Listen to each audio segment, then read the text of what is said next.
Hi అండి, welcome to my channel Konaseema వనిత.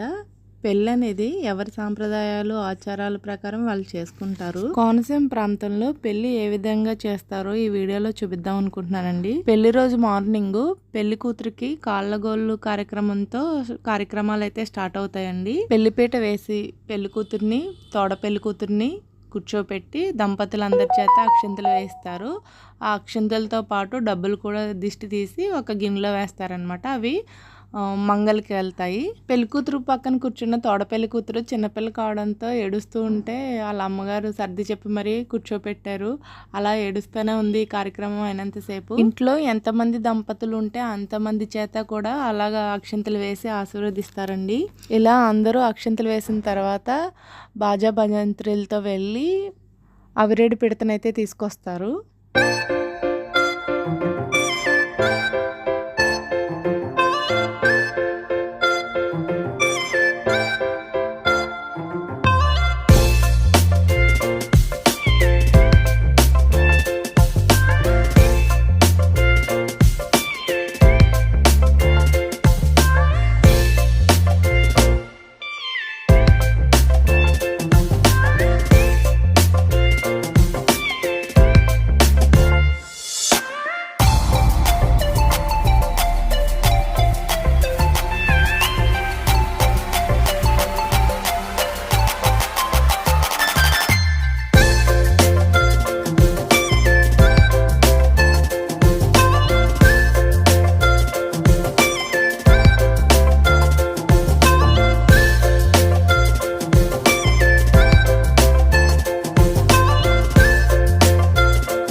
చూసారు కదా, అందరూ ఈ విధంగా అందరూ అక్షింతలు వేసి డబ్బులు అంతా ఒక గిన్నెలో వేసి అయితే ఉంచుతారు. అవన్నీ కూడా కాలుగలు తీసేయడానికి అయితే వెళ్తాయండి. అందులో ఉన్న ధాన్యం ఇవన్నీ కూడా చూసారు కదా. మా చక్కని పెళ్లి కూతురు ఎలా ఉందో. పెళ్లి పందిరితోటి ఇంటికి పెళ్లి కలంతా వచ్చేస్తుంది. పెళ్లి కూతురు చేసిన రోజున పెళ్లి కూతురు రాట పాతి అందరూ కలిసి పందిరైతే వేస్తారు. ఇప్పుడు వచ్చే క్లిప్లో అయితే అందరూ అవిరెడ్డి పీడత అయితే తీసుకురావడానికి వెళ్తున్నారండి. అది తీసుకురావడానికి కూడా పసుపు నీళ్ళతో ఎదురు వస్తారు.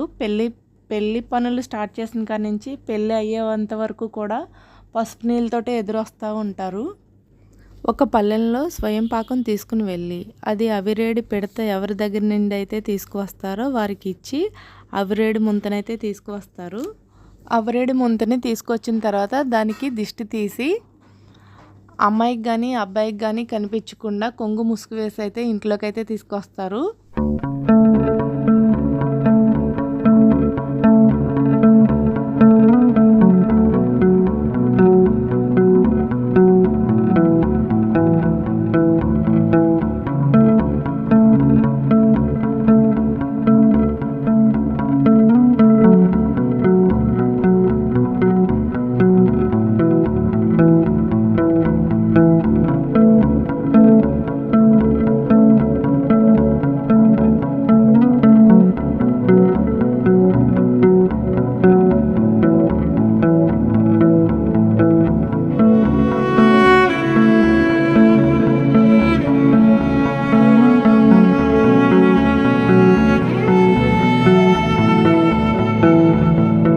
ఇప్పుడు బుట్టలో ధాన్యం ఉన్నాయి కదా, వాటిని పేరంటాల్లో రోకలతో దంచి ఆ రోకల్ని ఆవు పాలతో ముంచి నాభి దగ్గర అయితే ప్రజరిస్తారండి.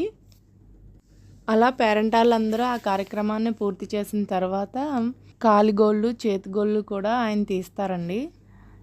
ఈ పద్ధతిని అయితే మా ప్రాంతంలో చాలా ఎక్కువగా పాటిస్తారు. ఈ వీడియో కనుక ఇతర ప్రాంతాల వాళ్ళు ఎవరైనా చూస్తుంటే మీ ఏరియాలో ఇటువంటి ఆచారం ఉందో లేదో నాకు కామెంట్ చేయండి. కాళ్ళగోళ్ళు తీసేసిన తర్వాత పేరెంటాళ్ళు అందరూ కలిసి పెళ్లి కూతురికి పసుపు అయితే రాస్తారండి. పసుపు రాసేటప్పుడు ముందుగా కొబ్బరి నూనె, పసుపు, శనగపిండి 3 కలిపి అయితే రాస్తారు. ఈలోపు నేను మా అత్తయ్య రెడీ అయ్యి అయితే ఈ కాళ్ళగోళ్ళు కార్యక్రమానికి అటెండ్ అవుతున్నాము. నేను ముందుగా నాకు లేట్ అయిందనేసి మా పిన్ని గారి అమ్మాయిని వీడియో తీయమని అయితే ఇచ్చాను. పేరెంటాళ్ళందరూ కూడా పసుపు రాసేసిన తర్వాత అవరేడు ముంత తీసుకుని ఒక 5 బిందులు తీసుకుని పేరెంటాళ్ళందరూ ఆ బిందులు మోసుకుని వచ్చి ఆ నీళ్ళతో మాత్రమే తలస్నానం అయితే చేయిస్తారండి పెళ్లి కూతురికి. ఇప్పుడైతే నీళ్లు తేవడానికి పేరెంటాళ్ళందరూ బిందులు పట్టుకుని అయితే వస్తున్నారు.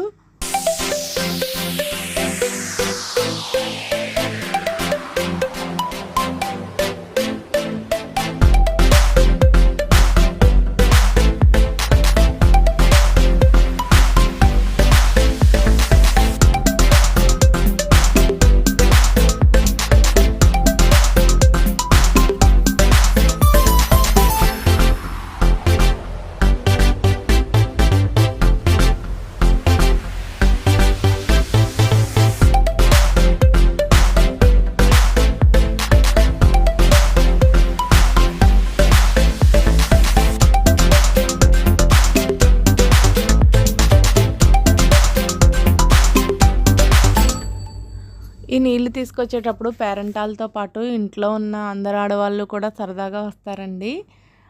మా వీధిలో అందరూ కూడా కాలువలోంచి అయితే నీళ్ళు తీసుకెళ్ళేవారు. ఇప్పుడైతే కాలువలో నీళ్ళు అంత బాగుండట్లేదు కాబట్టి కాలువ పక్కనే ఉన్న ఈ పైపులోంచి అయితే తీసుకెళ్తున్నారు.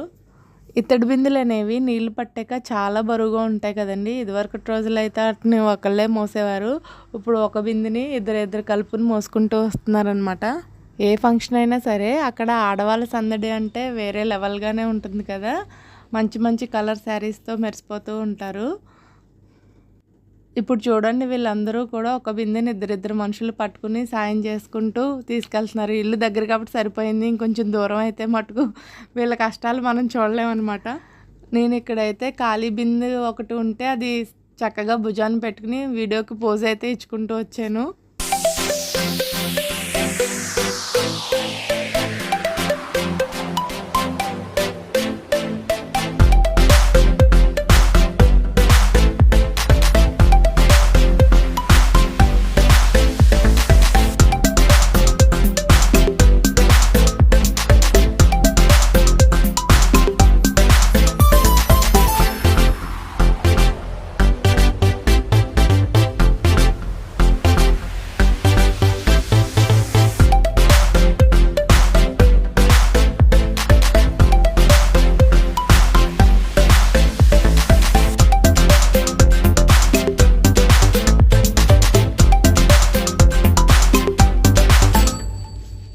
ఈ విధంగా పెళ్ళికూతురికి మంగళ స్నానం అయితే పూర్తి చేసిన తర్వాత ఆంటీ వాళ్ళైతే ఇంట్లో సత్యనారాయణ వ్రతం అయితే నోచుకున్నారండి.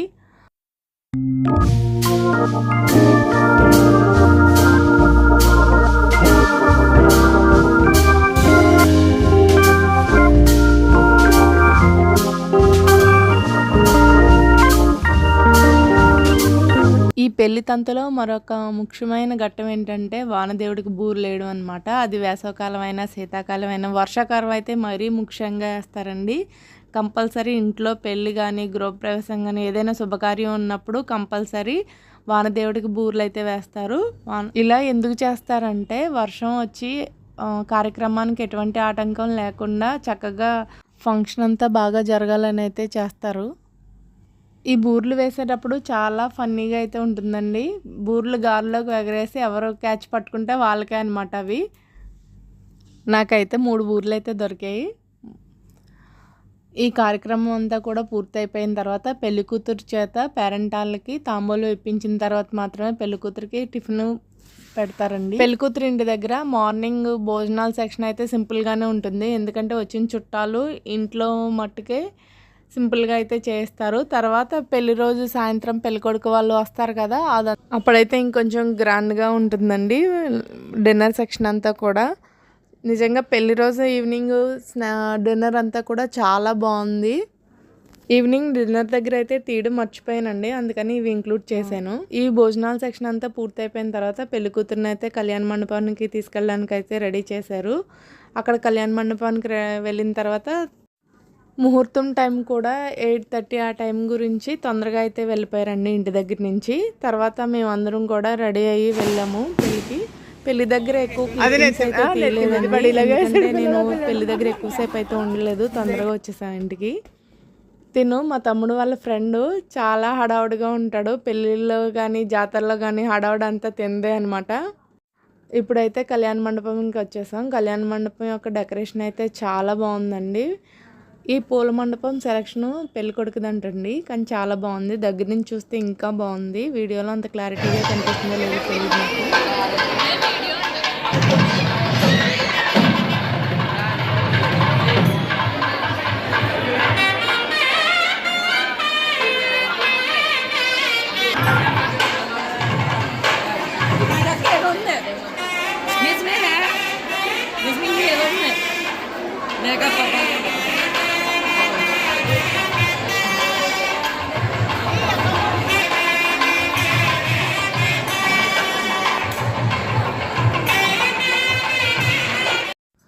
పెళ్ళికొడుకుని మండపానికి తీసుకొచ్చేటప్పుడు బామర్ది చేత ఇలాగ కాళ్ళు అయితే కడిగిస్తారు. కాళ్ళు కడిగిన తర్వాత కాళ్ళు కడిగినందుకు బామర్దికి గోల్డ్ కానీ మనీ కానీ గిఫ్ట్గా ఇస్తారండి పెళ్ళికొడుకు.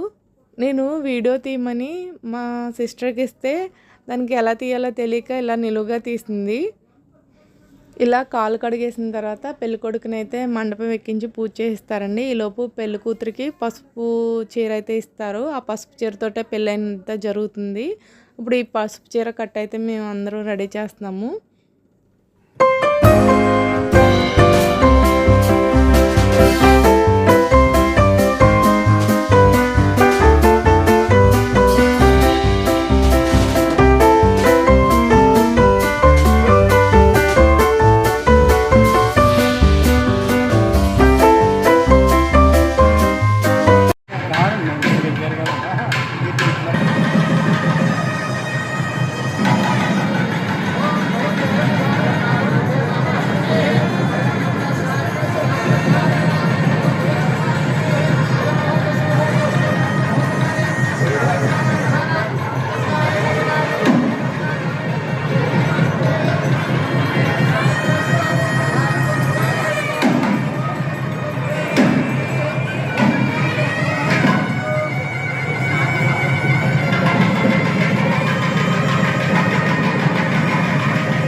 ఇదైతే పెళ్ళైపోయిన మర్నాడు కూడా మొత్తం కుటుంబ సభ్యులందరికీ కూడా కుటుంబ భోజనాలు చెప్పుకుంటారు కదా. వీళ్ళది కుటుంబం అయితే చాలా పెద్దదండి. ఒక 40 మెంబర్స్ అయితే ఉంటారు.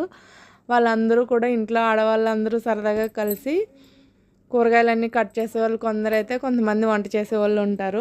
అలా అందరూ కలిసి పని చేసేటప్పుడు అలసటగా ఉండదు కదా. సరదాగా కబుర్లు ఆడతా పాడతా వంటలన్నీ చేసేసి సరదాగా కబుర్లు చెప్పుకుంటూ తినేసిన తర్వాత మళ్ళీ వాటినన్నీ ఎక్కడ వస్తువులు అక్కడ పెట్టేసుకుంటారు. ఇలాంటి కట్టుబాట్లు అవి మీ ప్రాంతంలో ఉంటాయో లేదో నాకు తెలియదండి. అందరూ ఇలా ఉండాలని రూల్ ఏమి లేదు. మాకేంటో చిన్నప్పటి నుంచి కూడా ఇలా అలవాటు. మేమందరం కలిసే ఉండి సరదాగా ఎవరింట్లో ఏ ఫంక్షన్ అయినా కూడా మా పుట్టింటి దగ్గర అయితే అందరూ ఒక వీధిలో ఫంక్షన్ అయితే అందరి ఇంట్లోనే ఫంక్షన్ అయినట్టుగానే ఉంటుంది. నా వీడియోస్ నచ్చితే లైక్, షేర్ అండ్ సబ్స్క్రైబ్.